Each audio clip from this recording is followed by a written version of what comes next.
Welcome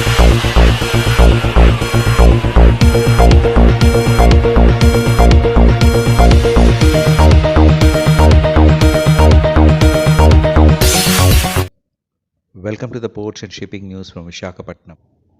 India's Ministry of External Affairs Dr.S.JaiShankar gave a speech on India-Russia ties in changing world in the Primakov Institute of World Economy and International Relations on 8th July 2021 during his visit to Russia.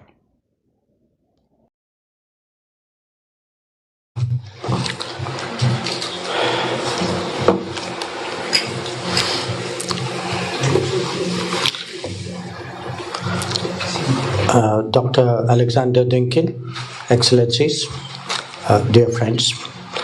It's a great pleasure to address the Primakov Institute of World Economy and International Relations on the subject of India-Russia ties in a changing world. In many ways, this is a particularly appropriate venue for such an exercise.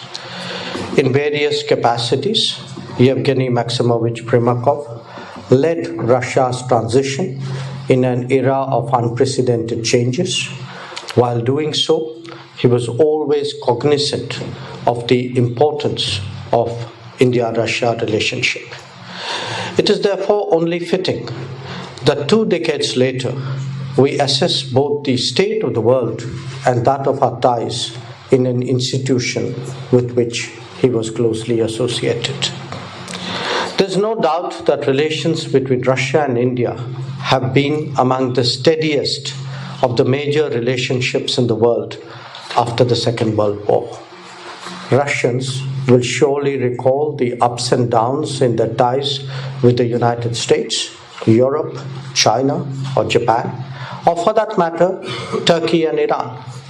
On their part, objective Indians would also recognize that this was the case with them as well. Where India-Russia bilateral ties are concerned, there have been many changes, even issues from time to time. But at the end of the day, the logic of geopolitics was so compelling that we barely remember these even as minor aberrations. The undeniable reality of the exceptional resilience of our ties is surely a phenomenon that is worth analyzing. The paradox, though, is that precisely because it has held so steady, this relationship is sometimes taken for granted. The case for its constant nurturing is therefore as powerful, if not more, than with the more volatile ones. If our ties have been stable, this is not to say that we have remained static as nations and societies. In the last quarter century, India has become the 6th largest economy, a nuclear weapon power, an IT center, a reservoir of global talent, and an active shaper of global debates. Our interests and influence have grown well beyond the subcontinent, and we are often perceived as first responders in crisis situations. Russia, of course, has meanwhile transitioned fully into the post-Soviet era and all that this implies. Its inherent strength as a Eurasian and Euro-Pacific power and its long-standing global status, whether as a P5 or what we could call an N2, makes it unmistakably critical to the world order. Equally important, Russia has regularly demonstrated an ability to influence outcomes across regions and issues. Its salience in domains that matter, like energy or technology, is especially noteworthy. And indeed, both our nations have evolved even as our existence has become more globalized economically, connected virtually, and driven technologically. It is not just that India and Russia are a good fit. It is equally that this continues dynamically, even as both of them and the world itself undergoes continuous changes. Now, as practitioners and analysts of international relations, it is not enough that we recognize or even appreciate trends. If they are to be sustained, we need to probe underlying causes and seek conceptual explanations. To my mind, at the core of our contemporary relationship is the embrace of multipolarity, both as a reality and as an aspiration. It is this conceptualization that has enabled us to smoothly maintain our relationship in comparison to others. Such an outlook guides our interaction with other nations and groupings and is obviously universal in application. It follows logically that a multipolar world must have a multipolar Asia as an essential constituent. Now, in the last few decades, India and Russia may have pursued their national trajectories energetically, but at the same time, they have harmonized them well, both intuitively and as a policy. Related to this is the rebalancing of the global order, economically, politically, even culturally. We have been respectful, I would even say we have been appreciative of each other's identities and interests. Because there is no burden of history nor an ideological agenda, this too has been a comfortable and a reassuring exercise. Nevertheless, it is apparent that the weight of the variables in the world's equation has changed, though again I would caution about being overly deterministic. Together, what this means is that our relationship rests on the foundation of a more democratic and diverse international order, one that is committed to sovereign equality of all states. Now, because that concept is so central, it is important to have a clear understanding of the nature and purpose of multipolarity. We are looking at a world where each pole has its own needs, but its pursuit is to be moderated not by the balance of power, but by balance of interests. This is not just a preference, but a compulsion in a world that is more interdependent. Balance of interests may be individually defined, but it is the task of diplomacy to ensure that it is collectively realized. Equally, it should be our effort to discourage unrestrained pursuit of balance of power and resist domination in all forms. In such a world, a search for options is an entirely legitimate exercise, both in content and form, including convergence on varying issues to differing degrees. The operating principle of a multipolar world is the legitimate pursuit of flexibility without seeking exclusivity. After all, the latter is antithetical to the very logic of multipolarity. The grammar of multipolarity, too, is obviously very different from that of bipolarity. Attempts to mix the two are not just confusing, they at times can even be deliberately misleading. We must also recognize that translating a multipolar algorithm on the ground is not easy, it's much harder than it sounds. A key concern, even while widening options, is to ensure consistent sensitivity to the interests of a critical strategic partner. Indeed, it is this deep sense of consideration for each other that has been the formula of our ties. Mutual interest mandates that this continues to be so between India and Russia. Now, an important reason why India and Russia readily accept multipolarity is their strong sense of independence. Perhaps such self-confidence is a natural outlook for large polities with a long history, a rich culture, and a deep-rooted identity. Our past may be different, but what they do have in common is a clear sense of national interest and a strong sense of national resolve. We have dealt with each other long enough to know that these qualities are very much part of our basic character. A world of convergences that the multipolar and rebalanced international order has created will inevitably be different from the one that we were used to before. Quite obviously, it will be less structured and more fluid, leaving open the possibility of differences even among those who are together. The inclination would be to look at pragmatic and result-oriented cooperation on defined issues. To some extent, the weakening of multilateralism has contributed to this. Between the collective interests of the entire international community and the compulsions of decision-making, a number of intermediate layers exist in a variety of areas. We are seeing this both as ad hoc and more formal arrangements on security, on economic, and on technology issues. In specialized domains as well, and even in global bodies.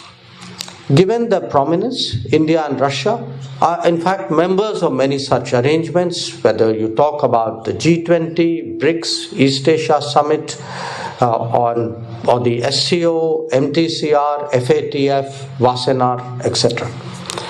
Now, we are not unique in that respect because many others are equally embedded in such understandings. Sub-universal groups have always been a reality. They supplement and not replace more universal arrangements. Given the flux in world politics, a large element of our working together is today likely to happen in such formats. Changes in the capabilities and interests of major players naturally lead us to reassess the global arena, whether it is Europe, the Middle East, Africa, Eurasia, the Arctic, or the Indo-Pacific. New developments have redefined our understanding of the landscape as also of its risks and opportunities. None of us can afford to be in denial of these shifting realities. After all, international relations can never be change-proofed. If there are enhanced capabilities in some cases or contractions in others, strategists and diplomats need to adjust their calculations accordingly. That is certainly the case with the Indo-Pacific, whose disconnection was an outcome of a certain moment of history. For a nation like India that now sees much of its trade eastwards, we must look beyond such anachronisms. Both our interests and our reach today extend well into the Pacific. Our major partners are located there, and indeed the cooperation with the Russian Far East is one notable example. The reality is that there is a vast global commons whose safety, security, ecology, environment, and activities are increasingly a shared responsibility. For those who wish to better understand our thinking, I would refer them to the Indo-Pacific Oceans Initiative that Prime Minister Modi announced at the East Asia Summit in 2019.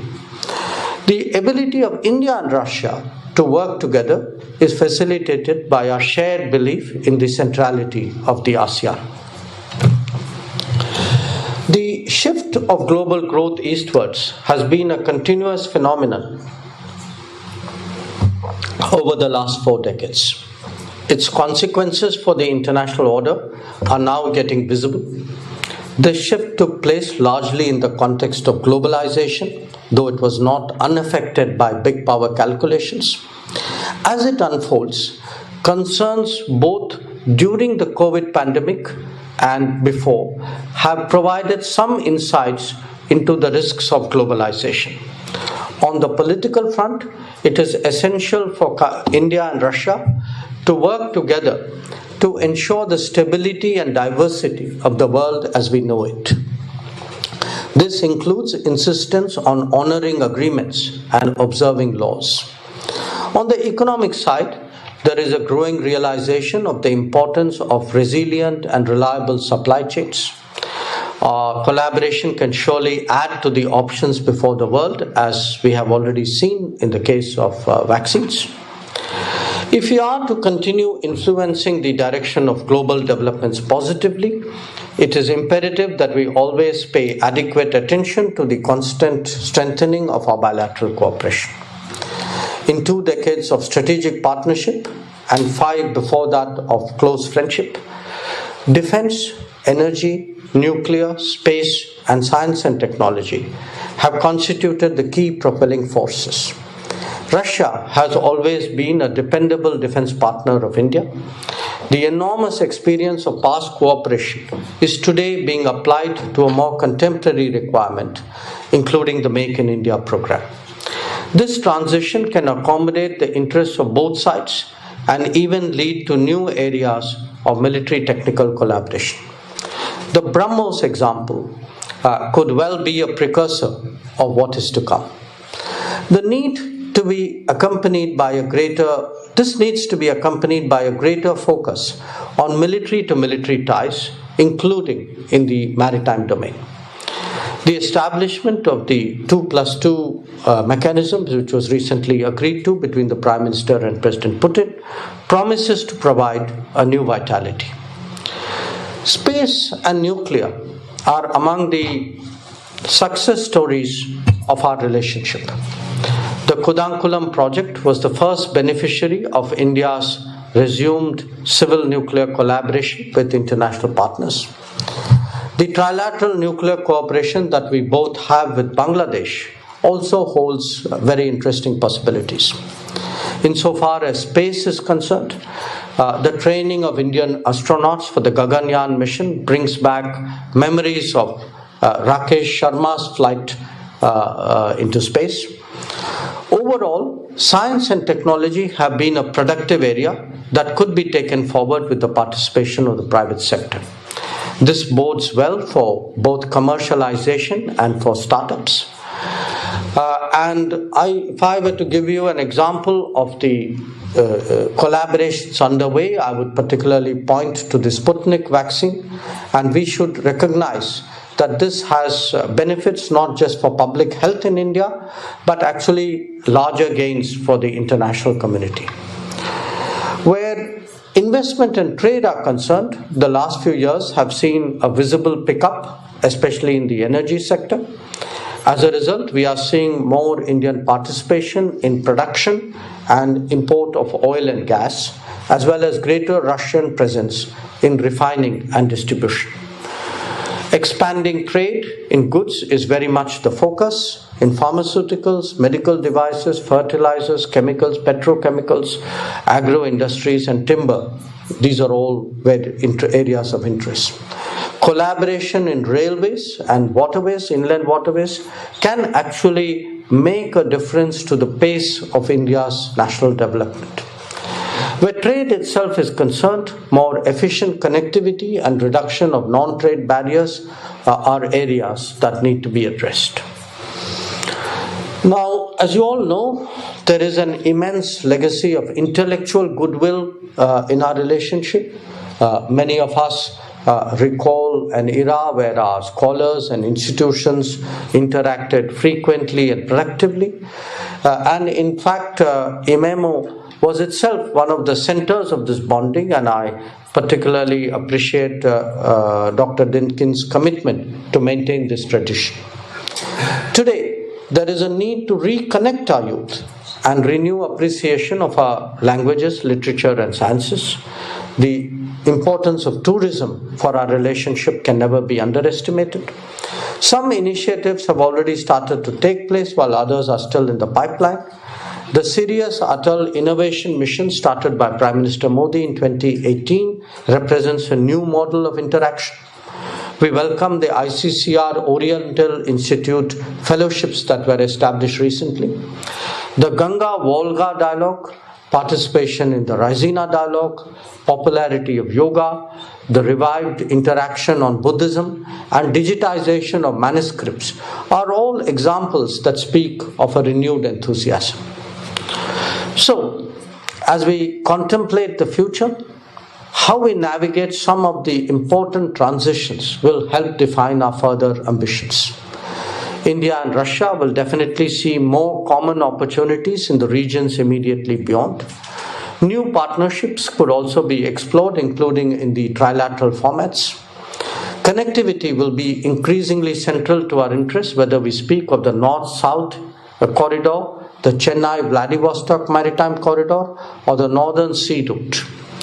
India is actively engaging with the Eurasian Economic Union for a trade agreement and participating in the endeavors of the SCO and BRICS. When it comes to disarmament or technology issues, we seek practical and productive outcomes in multilateral fora. Reformed multilateralism is also in our common interest, and we value Russia's support for India's permanent membership of the UN Security Council. Regional issues like Afghanistan and Middle East have seen convergence previously that may be mutually beneficial to continue. As an observer state, India is also interested in deepening its engagement with Russia, the chair of the Arctic Council on Arctic issues. Energy, in particular, holds enormous promise as the two nations engage in long-term planning and cooperation. The big issues of our time are combating terrorism, addressing pandemics, and acting on climate change. On all of these, India and Russia are unquestionably on the same page. We have both been victims of fundamentalist thinking and know well the dangers of radicalization and extremism. As pluralistic societies, we must be especially on guard against the revival of such forces. Where global health is concerned, a history of scientific collaboration can today be repurposed to meet this new priority. On climate change, Russia can really be an indispensable partner as India transitions towards greater LNG consumption and renewables. The direction and progress of major relationships is very much dependent on our leadership. In our case, Prime Minister Modi and President Putin have met 19 times since 2014. That itself speaks a lot for their commitment. We, of course, look forward to hosting the President in India for the annual bilateral summit. It is also natural in societies for people to have an image of their partners. Russia has a unique standing with the Indian public, and maintaining that sentiment is very much an asset for our relationship.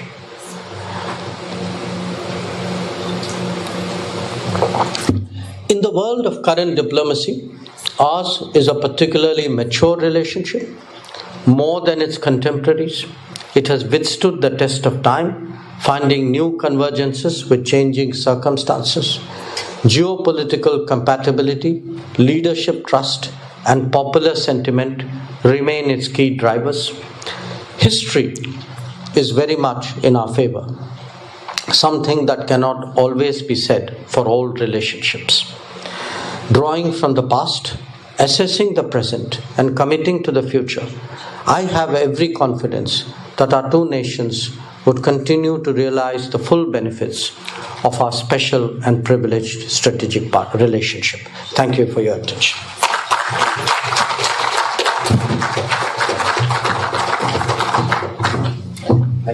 This was almost Indian background. Absolutely.